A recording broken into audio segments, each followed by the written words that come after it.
O nome é Jean, da Suzano Papel e Celulose. Eu vim apresentar para vocês a operação que a gente realizou em março, ao bonde de 30 anos, que eu acho que foi a operação mais relevante dos últimos anos da companhia.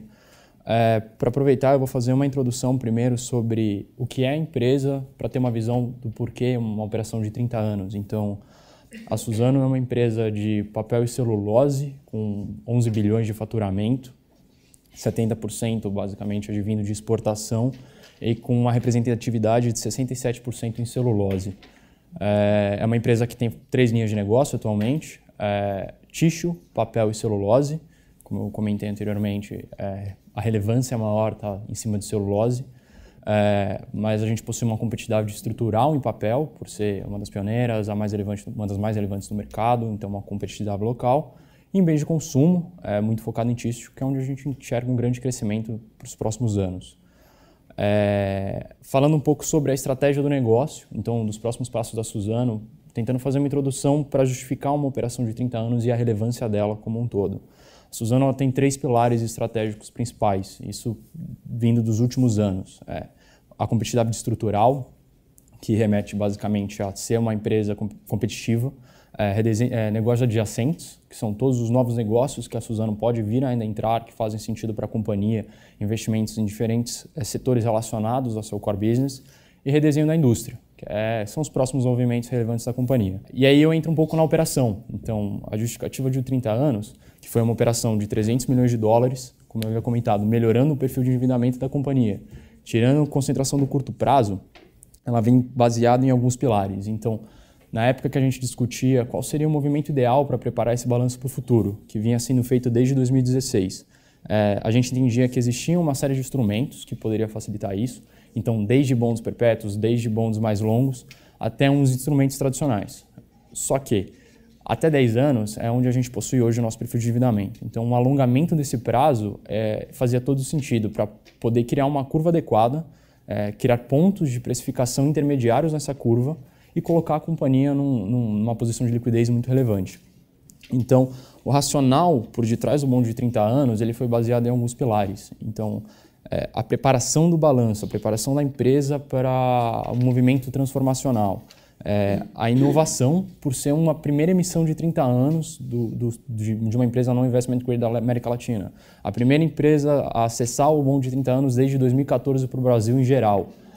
O ciclo de produção da companhia, que é de 7 anos, ou seja, entre a gente plantar, ter a formação florestal madura para consumo, para produção de celulose, tem 7 anos, a volatilidade do preço e a busca do investment grade para precificação, isso tudo ele trazia a percepção de que uma emissão de longuíssimo prazo traria essa qualidade do balanço para a gente. E aí vem a execução da operação como um todo. Então, a execução ela se iniciou em fevereiro, com a atualização de toda a documentação. Antes do carnaval, a gente entendia que a demanda represada pela divulgação de resultado do primeiro trimestre ela seria o ponto-chave para o sucesso da operação, ou seja, a gente conseguir ser a primeira empresa a acessar esse mercado no primeiro trimestre, com toda essa demanda reprimida, seria um ponto-chave para o sucesso da emissão. Então, a partir de fevereiro, no início de fevereiro, foi iniciado um roadshow com todos os executivos da empresa, no ideia de passar a segurança, explicar a operação, o racional, da mesma forma como a gente explicou, o porquê que estava sendo feito em 30 anos e o que ele representava para a companhia. Esse roadshow foi dividido entre 3 equipes que foram para Londres, Nova York, Los Angeles, Boston, no intento de conhecer as principais casas. Eu friso que existe um desafio muito grande no 30 anos para a Suzano, porque na época a empresa era uma full non-investment grade. Não existia uma agência de rating que havia dado para a companhia, por mais que ela tivesse a percepção de risco, um investment grade. Então, ou seja, um mercado de 30 anos que usualmente é acessado por empresas globais de investment grade, sendo acessado por uma empresa brasileira da América Latina que não tinha investment grade por nenhuma das agências, era uma operação extremamente arriscada, tanto para a companhia como para todos os envolvidos.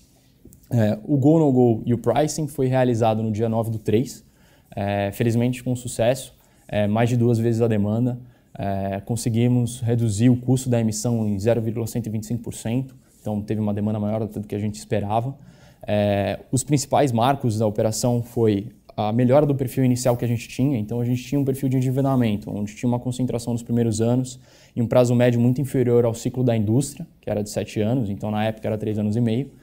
Após essa operação a gente teve ganho de 50% no prazo médio do endividamento, puxando ele para cima de 5 anos.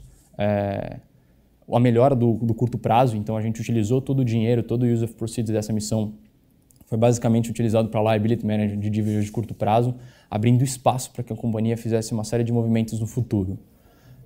Um ponto marcante para a gente foi a primeira empresa desde 2014 a acessar o mercado de 30 anos. A primeira empresa da América Latina full non-investment grade a acessar o mercado de 30 anos da história. A primeira empresa de papel e celulose de mercados emergentes da história de acessar um mercado de 30 anos. Isso foi um ponto transformacional que foi seguido pela CMPC nos momentos seguintes. E isso aqui tudo, por isso que todo o histórico do porquê que a empresa estava fazendo isso, abriu espaço para 2018 para a gente.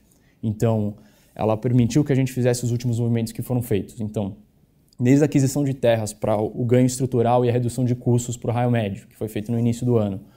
A aquisição da Facepa, para a entrada de Tixo como um player relevante na verticalização. E, por fim, com chave de ouro, o projeto Sequoia, que foi o M&A com a Fibria. Tudo isso possibilitado por uma abertura de uma operação de longuíssimo prazo, que tira a pressão de liquidez e faz com que a gente tenha pontos intermediários para fazer todo esse financiamento e toda essa estrutura através de mercado de capitais. Então, teve garantias vinculadas? Nenhum tipo de garantia, nenhum covenant financeiro, uma operação totalmente clean. Um roadshow feito exatamente nesse sentido. Então, a gente não tinha o stamp, o carimbo das agências, mas tinha uma mensagem muito forte de geração de caixa, de planejamento futuro, de longo prazo, de investimentos e do porquê estava sendo feito. Então, essa operação foi feita em março, ela abriu espaço para novas operações que foram feitas em setembro, que trouxeram ainda mais prazo médio para a companhia, levando o nosso prazo médio de dívida para cima de 7 anos, e que permite, obviamente, agora a gente acessar esse mercado com muito mais frequência, com muito mais flexibilidade, com pontos intermediários em 15, 20 anos, extremamente relevante.